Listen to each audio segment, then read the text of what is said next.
যদি আপনি কোথাও যাচ্ছেন, এই মন্ত্রটা যদি কোথাও শোনেন বা কোনো কিছুতে শোনেন, মাইকে শোনেন, কোনো জায়গায় শোনেন, আপনার যদি আপনি ঈশ্বর ভক্ত হন, মা দুর্গা, মা কালী ভক্ত হন, লোম খাড়া হয়ে যাবে।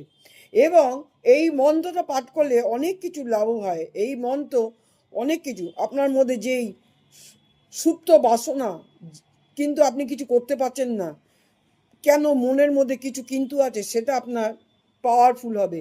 আপনি কোনো বিপদে পড়েছেন, ভাবছেন, রোজ যদি পাঠ করেন 11 বার করে, কাউকে দরকার হবে না, আপনি নিজেই লড়াই করে নেবেন। মা দুর্গার আশীর্বাদে আপনি নিজেই লড়াই করে নেবেন। আপনার মধ্যে কোনো নেগেটিভ দোষ, কেউ কিছু করছে, কিচ্ছু করতে পারবে না। কারণ আপনি রোজ মা দুর্গার এই মন্ত্র জপ করছেন, কেউ কিচ্ছু করতে পারবে না। সুতরাং কোনো দিক থেকে আপনাকে কেউ কিছু করতে পারবে না, পাওয়ারফুল লোক হবেন। এই মন্ত্রটা কি?